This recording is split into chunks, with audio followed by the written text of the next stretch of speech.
Bonjour tout le monde, c'est Sandrine. Alors, j'ai décidé de faire un petit tirage avec le Lunae Lumen de Claire Duval.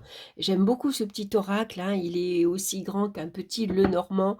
Il est facile à emmener partout et puis surtout, c'est un oracle divinatoire et dont on peut faire du shadow work, hein. Novembre est une très belle période pour aller observer son inconscient, hein. Parfois, on fait des choses inconsciemment. On peut rater un projet. Enfin, c'est pas qu'on le rate, c'est qu'on fait tout pour il aboutit pas, par exemple. On peut saboter une relation amicale, affective, parce qu'on a peur finalement que ça marche trop bien, hein. Donc, c'est un bon mois pour faire ce travail-là. Donc, cet oracle se prête très bien. Alors, j'aime beaucoup parce que on va voir que, alors comme j'ai tiré une carte, on va regarder la carte de suite. C'est pour ça que j'ai mis un petit post-it ici. On va regarder donc dans le livre. J'aime beaucoup, hein, voyez le jeu. Ça, c'est le dos des cartes. Il est argenté et on a des petites illustrations comme ceci. Donc, on va regarder la carte que j'ai tirée, c'est la carte l'obsession, hein. Alors j'aime bien parce que c'est la mouche, hein. On a tous fait, du moins on a tous essayé de faire la sieste avec une mouche au-dessus de votre tête.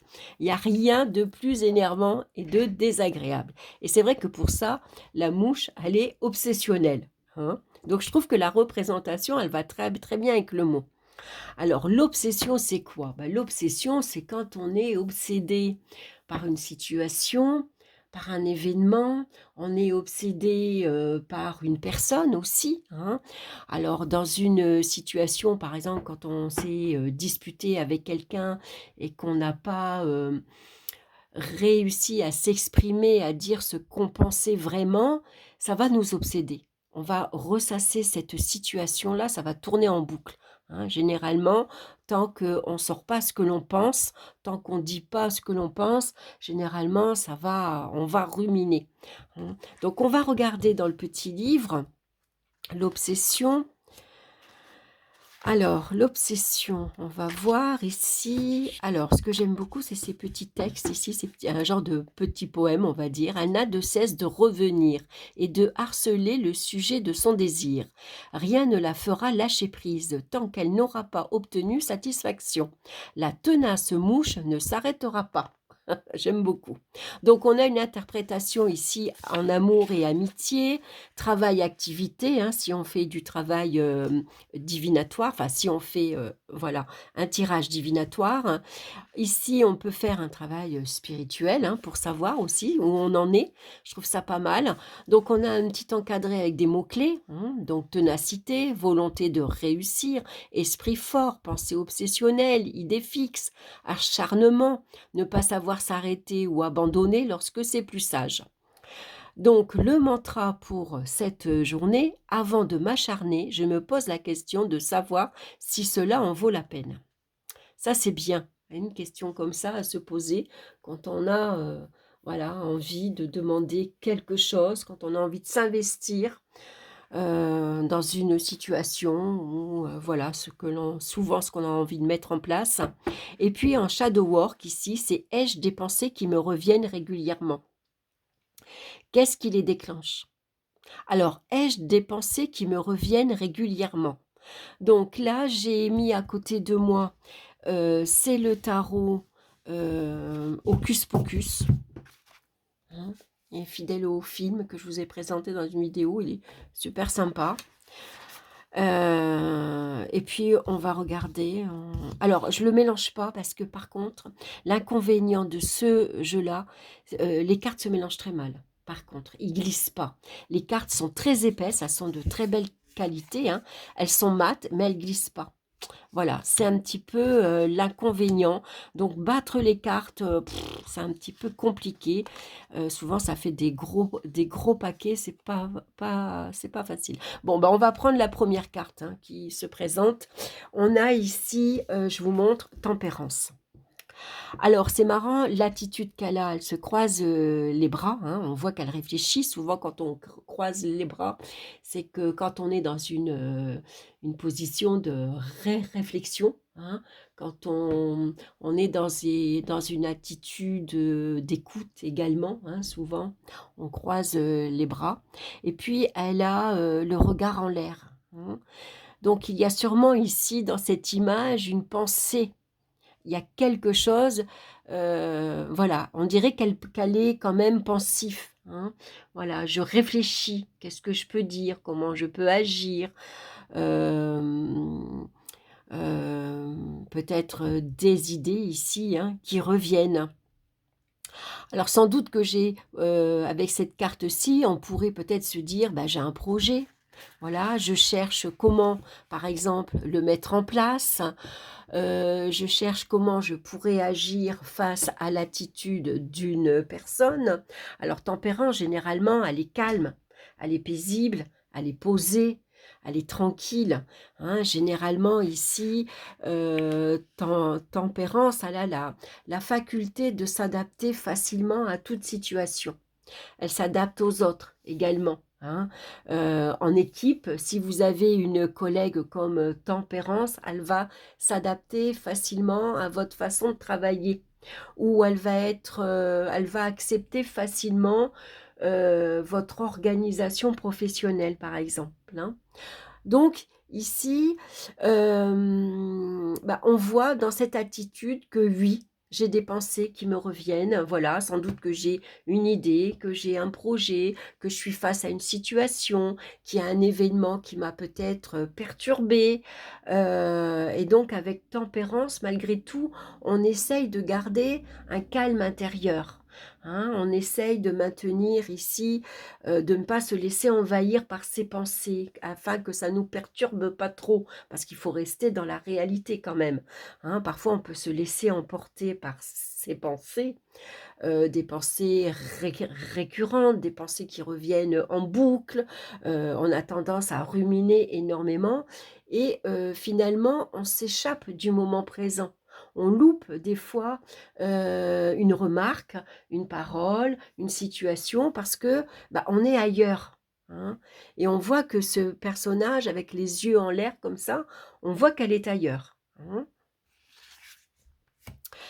Alors qu'est-ce qui les déclenche? On a la carte du diable. Amusant, la carte du diable. Alors, qu'est-ce qui les déclenche? Bah, le diable. Le diable, il représente bien sûr des relations conflictuelles, des relations toxiques. Le diable, bien sûr, il est représenté comme tout ce qui est obscur, tout ce qui est noir. Donc, c'est peut-être ici une situation difficile, c'est peut-être un événement diabolique quelque part qui vous est, enfin, hein, que, voilà, je dis nous, mais qui, moi aussi, par exemple, hein, c'est un exemple donc ici, en tout cas, on voit qu'avec, le, diable, ça peut être une personne que l'on voit comme le diable.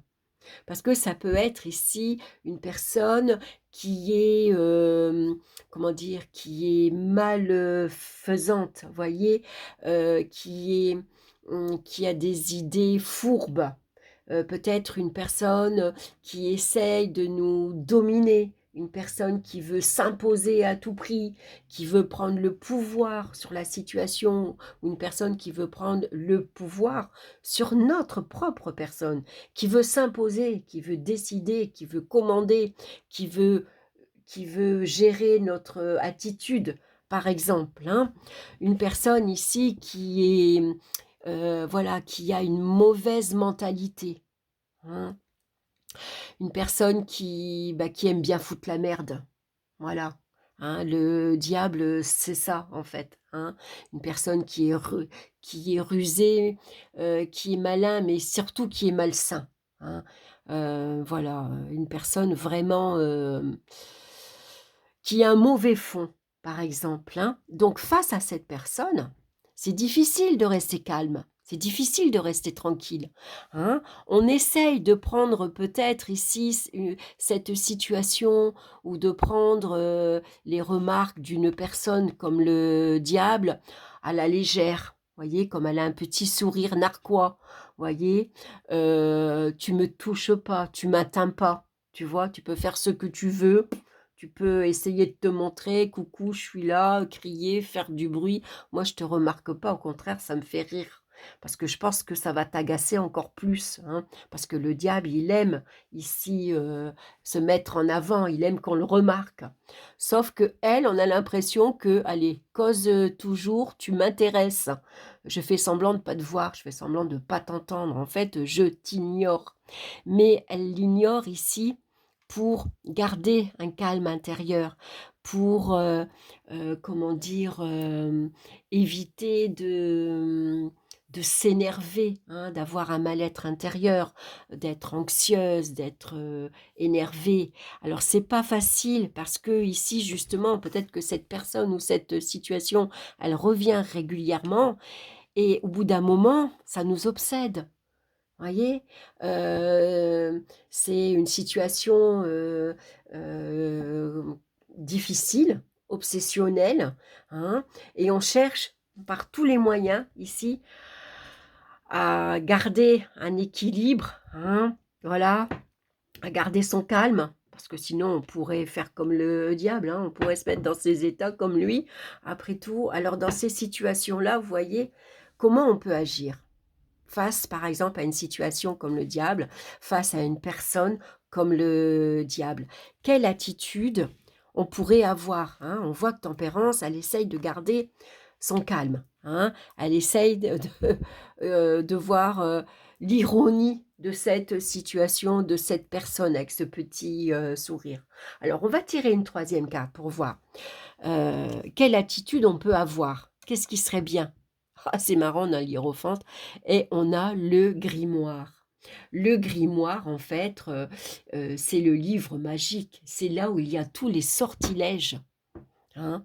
Alors c'est marrant parce que parfois, on pourrait justement avoir cette idée-là: «Tiens, je vais lui lancer un sort à ce diable» ou alors je vais faire un rituel pour, mettre de la distance pour que justement, tout ce qui fait en mal, ça m'atteint pas, voyez? Alors ici, bien sûr, on pourrait essayer avec, le hiérophante de communiquer, essayer de échanger, d'être à l'écoute de la personne. Qu'est-ce qui te dérange en moi, par exemple? Qu'est-ce qui ne te plaît pas? Comment on peut trouver ici un juste milieu, trouver un terrain d'entente?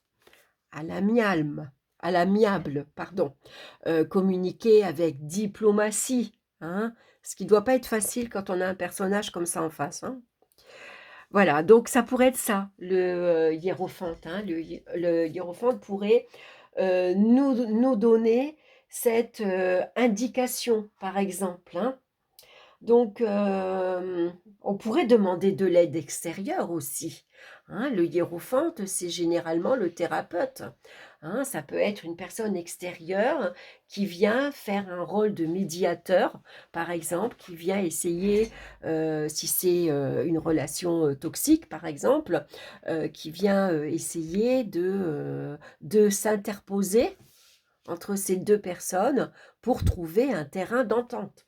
Si c'est une situation, c'est peut-être pareil, hein. Tout dépend le degré de la situation dans lequel on se trouve, mmh. Donc c'est pas toujours évident, hein. Voilà, donc ici, quelle attitude? Bah, ici avec le, hiérophant, je pense qu'il faut, essayer de voilà, de voir, le bon côté. En en fait, des fois, dans des situations difficiles, ça peut servir d'exemple pour d'autres situations. Ça peut ici nous apporter une leçon. Peut-être qu'au départ, on s'est peut-être trop laissé marcher sur les pieds, parce que le défaut de Tempérance, c'est qu'elle ne sait pas dire non. C'est qu'elle a tendance à accepter beaucoup de choses et que, quand son on s'est pas fait assez respecter, bah, par exemple, il y a des personnes abusives, hein. Voilà, donc ici, ou on cherche à communiquer, ou il serait bien, de, trouver un appui, un soutien, une aide extérieure, par exemple, hein, pour ici bah, trouver une aide, hein. Voilà, donc pas se laisser marcher sur pas se laisser marcher sur les pieds, hein. Vous voyez, c'est un exemple là que je voulais vous apporter comment moi je fais, hein. Alors je trouve que ce tirage est assez intéressant pour ma part, hein, par rapport à ce que je vis avec un voisin. Donc vous voyez comme quoi des fois, hein, inconsciemment, on tire les cartes qui révèlent en fait notre, comment dire, notre état d'âme, enfin je veux dire, ah, ce que l'on ressent intérieurement, voyez. C'est vraiment assez intéressant. Voilà, donc j'espère que ce petit tirage vous plaît. J'espère que vous le trouvez intéressant. Alors moi, j'ai utilisé celui-ci. Pourquoi? Parce que Claire, ben voilà, à chaque carte, elle nous donne une question sur le shadow work. Donc je trouve que c'est bien parce qu'on a déjà les questions. Euh, voilà, toutes les questions sont bien. Il n'y en a pas une qui est pas du tout intéressante. Ça permet de travailler, hein, sur son inconscient, sur certaines situations. Alors moi, c'est un tirage, par exemple, je vais le prendre en photo, je vais le coller, et puis dans mon carnet de journaling, je vais noter mon obsession, le pourquoi et comment je peux, ici, quelle attitude je dois avoir face à cette personne ou face à cette situation. Voyez? Et peut-être que comme ça, je pourrais calmer mon mental. Parce qu'en fait, l'obsession, c'est le mental. Hein, quand ça tourne en boucle, on se fatigue, c'est usant, c'est fatigant, c'est une perte d'énergie. Pendant ce temps-là, ben, on ne laisse pas la place à la créativité, on ne laisse pas la place à la communication avec d'autres, hein, quand on est figé dans une situation comme ça, mentale, qui nous prend la tête finalement. Hein. Voilà, voilà, donc bah, on pourra refaire un autre petit tirage la prochaine fois, on prendra une autre carte. Regardez comme il est beau. J'aime beaucoup, avec les petits dauphins. Tiens, bah, on va regarder pour voir le shadow work avec la carte du message, par exemple. Le message, c'est la carte 12. Pour voir la question 12, avec le message. Alors, comment est-ce que je montre mon amour? Alors, attendez, non, ça ne doit pas être ça. Ah bah si. Comment est-ce que je montre mon amour ou ma considération? Est-ce efficace? D'accord, hein. Voilà, par rapport au message. Ah, je m'attendais à une autre question. C'est pour ça que je me suis dit, non, ça doit pas être ça, mais si, c'est ça. Voilà, les mots-clés, c'est la lettre, le message, nouvelle, marque d'attention, écrire, information, démarche administrative, facture, proposition commerciale, relevé de compte. Voilà, donc là, comme c'est des marques d'attention, effectivement, comment est-ce que je me montre mon amour ou ma considération envers les autres, bien sûr, et est-ce efficace? Voilà, donc bah, ça sera la prochaine fois, hein. Si ça vous plaît, voilà, n'hésitez pas de me dire en commentaire qu'est-ce que vous pensez de ce tirage. Comment quelle a été votre interprétation? Ça a été la mienne, mais peut-être que vous en avez eu une autre et qui est aussi bonne, hein. Il n'y a pas de mauvaise interprétation. Voilà, la façon dont on pense, c'est que quelque part, elle répond à notre besoin. Voilà, bah écoutez, je vous laisse là, je vous embrasse, je vous souhaite une excellente journée et puis bah, je reviens vers vous très bientôt. Bye bye.